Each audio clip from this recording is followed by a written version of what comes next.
Hi పిల్లలు, మన మాస్టారు ఛానల్కి స్వాగతం. ఈరోజు మనము 10వ తరగతి 7వ పాఠము భాషాంశాల గురించి తెలుసుకుందాము. పదజాలం. కింది ఎరుపు రంగులో ఉన్న పదాలకు అర్థాలు రాసి సొంత వాక్యాలు రాయండి. పిల్లలు నిష్కల్మషంగా ఉంటారు. నిష్కల్మషం అంటే నిర్మలం. నిష్కల్మషం అంటే నిర్మలం, దీని అర్థం అన్నమాట. లేదా చెడు నుండి విముక్తి అని కూడా వస్తుంది. చెడు నుండి విముక్తి అనే ఇంకో అర్థం కూడా వస్తుంది. సెంటెన్స్ అయితే దీనికి ఎట్లా రాయొచ్చు అంటే,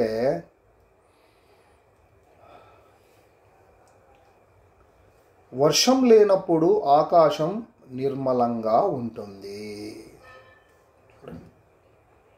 వర్షం లేనప్పుడు ఆకాశం నిర్మలంగా ఉంటుంది సెంటెన్స్. లేదా సూర్యుడు ఉదయించగానే ఆకాశం నిర్మలంగా ఉంటుంది. నెక్స్ట్, మంచి ప్రవర్తనకు చిన్నతనంలోనే బీజం పడాలి. బీజం అంటే విత్తనం, బలం, మూలం అని అర్థం. సొంత వాక్యం.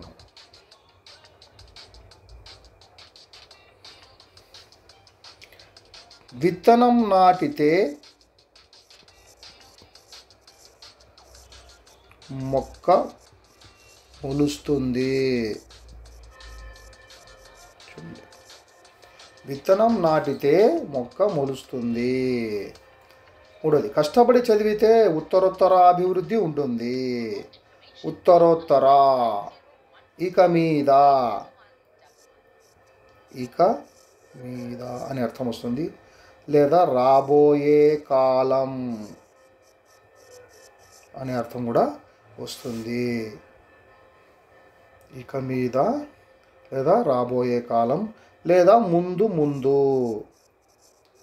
ముందు ముందు ఉత్తరోత్తర అంటే.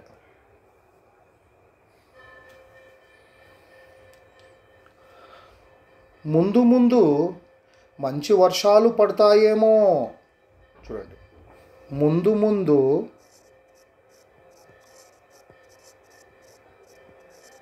మంచి వర్షాలు పడతాయేమో.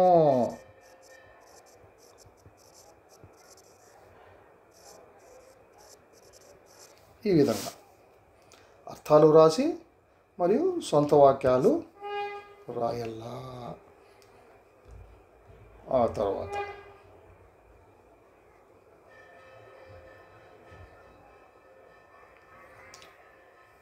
చూడండి, ఇచ్చిన పదాలకు కింది వాక్యాలలో పర్యాయ పదాలు గుర్తించి రాయండి అన్నాడు.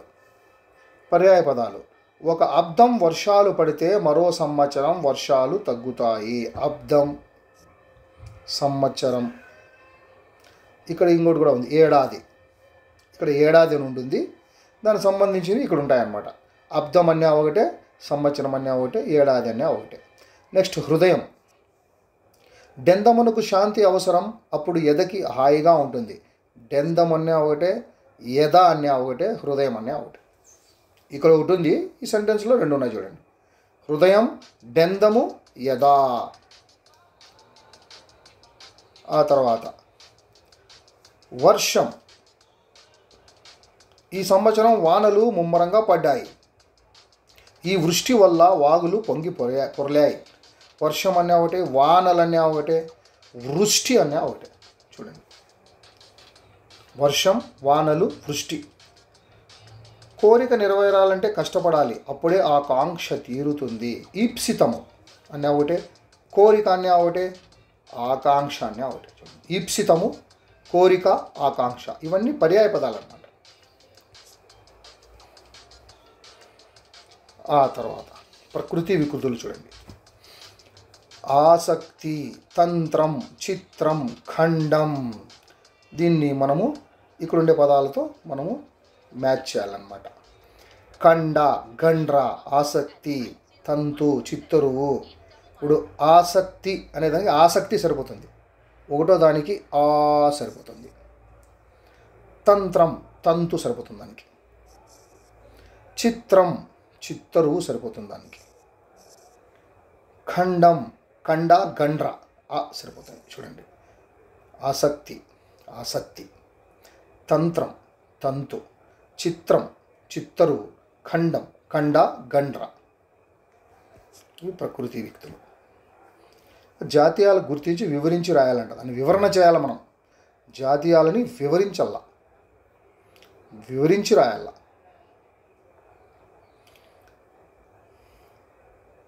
అతడు చేయి తిరిగిన రచయిత అన్నాడు. చేయి తిరిగిన, దీంట్లో జాతీయం ఏమప్ప దీంట్లో అంటే చేయి తిరిగిన అనేది దీంట్లో జాతీయము. ఇది చేయి తిరిగిన. వివరణ, చేయి తిరిగిన అంటే వివరణ ఏమి? ఒక పనిలో బాగా సమర్థత కలిగిన వాని గురించి. ఒక పనిలో బాగా సమర్థత కలిగిన వారి గురించి. సమర్థత కలిగిన వారి గురించి తెలియజేసే సందర్భంలో ఈ జాతీయాన్ని వాడుతారు. చేయి తిరిగిన అంటే ఏదైనా ఒక పనిలో బాగా సమర్థత కలిగి ఉండాలన్నమాట, అప్పుడే చేయి తిరిగిన అంటాం. నెక్స్ట్, జీవితం చేజారి పోనీయకూడదు. సెంటెన్స్ రాయొచ్చు దీంతో, వివరించే సెంటెన్స్.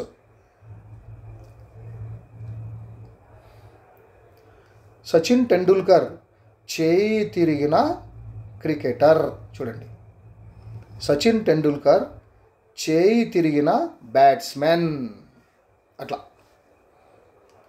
భీముడు చేయి తిరిగిన వంటవాడు. అట్లా సెంటెన్స్. జీవితం చేజారి పోనీయకూడదు.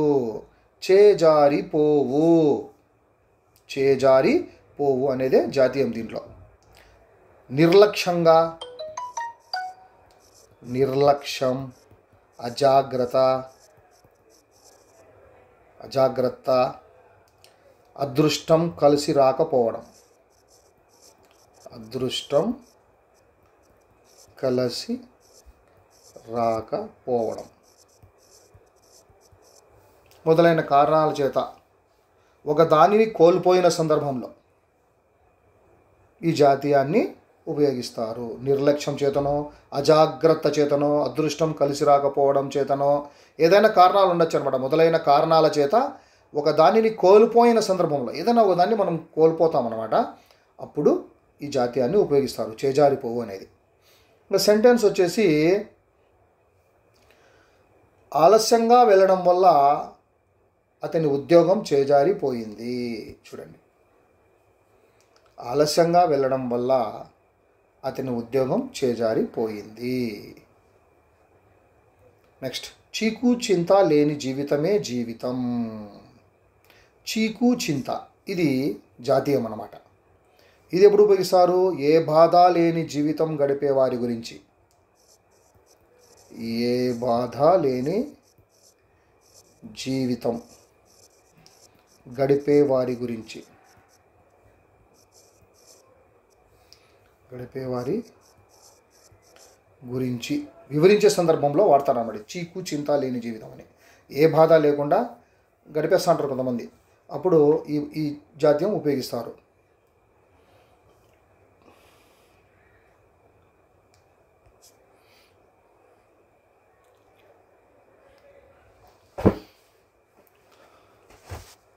చీకు చింత లేని రాముని జీవితంలో కైకేయి నిప్పులు పోసింది. సెంటెన్స్ చూడండి, చీకు చింత లేని రాముని జీవితంలో కైకేయి నిప్పులు పోసింది అని వనవాసానికి పంపించింది కదా పాపము. నెక్స్ట్, ఉన్నత జీవితానికి మూల బీజాలు బాల్యంలోనే నాటాలి. మూల బీజం ఇది జాతీయం అన్నమాట. ఒకడు, దీని వివరణ చూడండి, ఒకడు నేటి స్థితిలో ఉండడానికి, ఒకడు నేటి స్థితిలో ఉండడానికి ప్రధాన కారణం వివరించే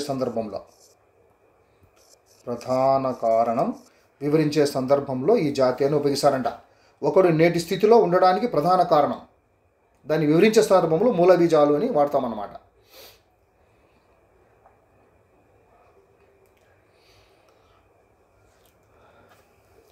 రాముని పరాక్రమానికి మూల బీజం విశ్వామిత్రుని యాగ సంరక్షణలో పడింది.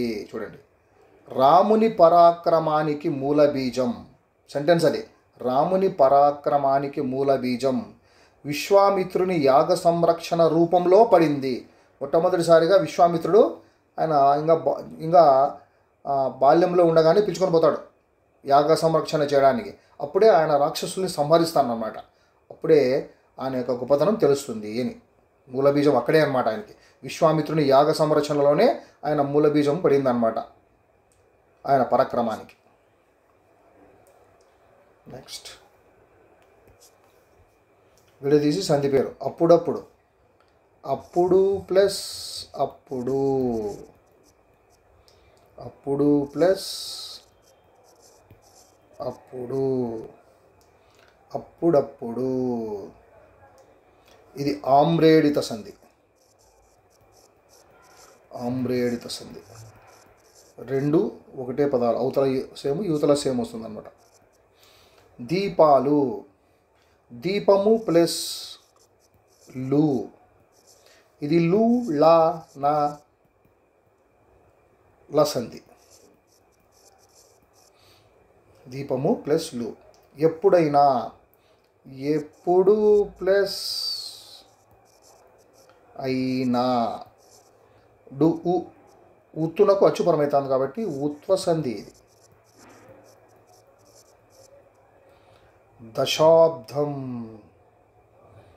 దశ ప్లస్ అబ్దం, దశ ప్లస్ అబ్దం, దశాబ్దం సవర్ణ దీర్ఘ సంధి. గర్వపడు, గర్వము ప్లస్ పడు, గర్వము ప్లస్ పడు, పడ్వాది సంధి. ఈ విధంగా అన్నమాట.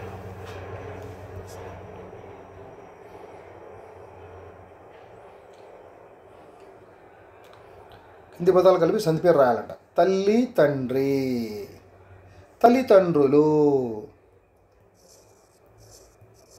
తల్లిదండ్రులు. గసడ దవా దేశ సంధి, గసడ దవా దేశ సంధి.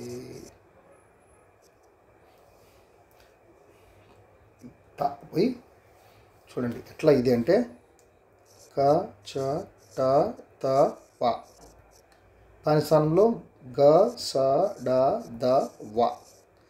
కా స్థానంలో గా వస్తుంది, చా స్థానంలో సా వస్తుంది, టా స్థానంలో డా వస్తుంది, తా స్థానంలో దా వస్తుంది, పా స్థానంలో వా వస్తుంది. ఇక చూడండి, తల్లి ప్లస్ తండ్రి, ఈ తా వెళ్ళిపోయింది. ఏమొచ్చిందిడా? తల్లిదండ్రులు. చూడండి, తల్లి తండ్రి, తల్లిదండ్రులు. చూడండి, తా స్థానంలో దా వచ్చింది అనమాట. అట్లా దీన్ని గసడదవా దేశ సంధి అంటాం.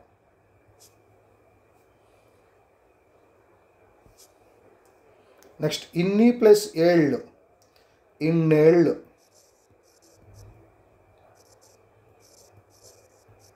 ఇన్నేళ్ళు, ఇన్ని ఇత్తునకు ఇక్కడ అచ్చు పరమైతాంది, ఏ పరమైతాంది కాబట్టి ఇత్వ సంధి. ఇకార సంధి అని కూడా అనొచ్చు దీన్ని. పుస్తకము ప్లస్లు, పుస్తకాలు, పుస్తకాలు. లు లా నాల సంధి.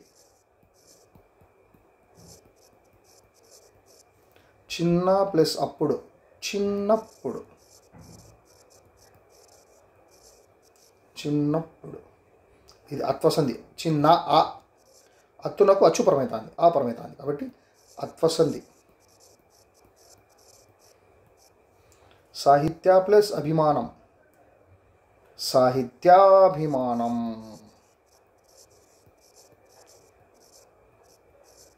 ఇది సవర్ణ దీర్ఘ సంధి. ఈ విధంగా ఈ సంధులు. ఆ తర్వాత కింది సమాసాలకు విగ్రహవాక్యాలు రాసి సమాసం పేర్లు రాయాలంట. సాహిత్యాభిరుచి, సాహిత్యము నందు అభిరుచి. సాహిత్యము నందు అభిరుచి. అందున్నన్ సప్తమి, అందున్నన్ సప్తమి విభూతి కాబట్టి ఇది సప్తమీ తత్పురుష సమాసము. సప్తమి తత్పురుషం. చేతిరాత, చేతితో రాత. చేతంచేన్ తొడంతో తృతీయ విభక్తి కాబట్టి తృతీయ తత్పురుష సమాసము. నిష్కల్మషము, కల్మషము లేనిది. కల్మషము లేనిది, కానిది అని వచ్చిందనుకోండి, అది నన్ తత్పురుష సమాసము. నన్ తత్పురుషము. 4 దిక్కులు, 4 అనుసంఖ్యగల దిక్కులు. అనుసంఖ్యగల అనుస్తే, అనుసంఖ్యగల అనుస్తే ఇది ద్విగు సమాసం. సంఖ్య వచ్చిందంటే ద్విగు సమాసం. ఈ విధంగా సమాసాలు. ఆ తర్వాత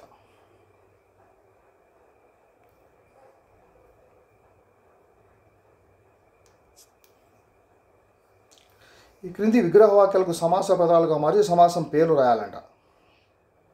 చిన్నదైన పిల్ల, చిన్న పిల్ల. ఇది విశేషణ పూర్వపద కర్మధారయం.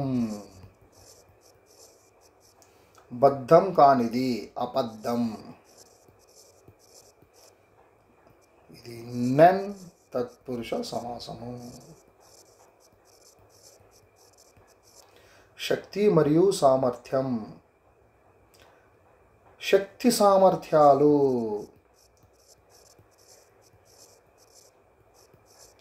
శక్తి సామర్థ్యాలు ద్వంద్వ సమాసం. ఇది 2 వచ్చాయి కదా, ద్వంద్వ సమాసం. మాయకము కానిది అమాయకము. అమాయకము ఇది కూడా అంత కానిది వచ్చింది కాబట్టి నన్ తత్పురుషం. బాల్యమునందలి మిత్రులు, బాల్యమిత్రులు. బాల్యమిత్రులు. అందున్నన్ వస్తుంది కాబట్టి సప్తమి, సప్తమి తత్పురుష సమాసము. ఈ విధంగా అన్నమాట.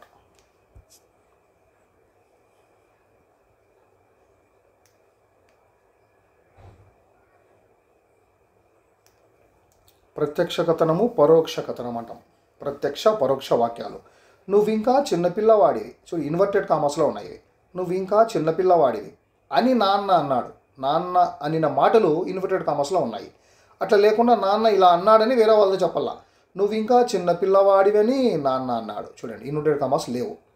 ఈ రెండిటిని అనుకరణ లేక అనుకృతి వాక్యాలు అంటారు. 2 వాక్యాలలోనూ తేడా ఉంది.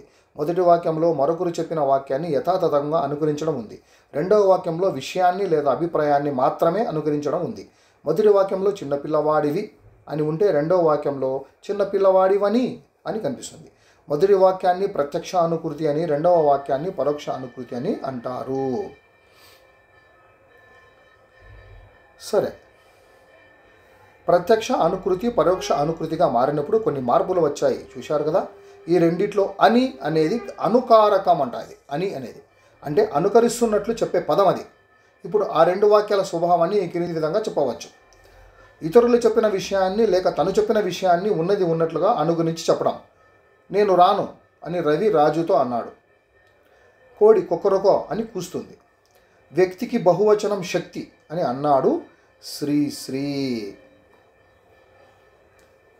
పరోక్షానుకృతి ఎట్లుంటుంది? అనుకరించిన దానిలో విషయాన్ని, అభిప్రాయాన్ని మాత్రమే అనుకరించడం అనుకారకం. అని అనుకారక పదం కొన్ని సందర్భాల్లో లోపించవచ్చు కదా కూడా. అని అనేది ఒకసారి ఉండదు. చూడండి, వ్యక్తికి బహువచనం శక్తి అని అన్నాడు శ్రీశ్రీ. చూడండి, వ్యక్తికి బహువచనం శక్తి అని అన్నాడు శ్రీశ్రీ. ఇన్వర్టెడ్ కామర్స్ లేవు. అని అని చూడండి దీనిలో. నీవు ఎక్కదలిచిన ట్రైను జీవితకాలం లేట్ అని ఆరుద్ర అన్నాడు. తాను రానని రవి రాజుతో అన్నాడు. కోడి కొక్కరకోమని కూస్తుంది. చూడండి, నేను రాను అని రవి రాజుతో అన్నాడు. తాను అనల్లా, తాను రానని రవి రాజుతో అన్నాడు.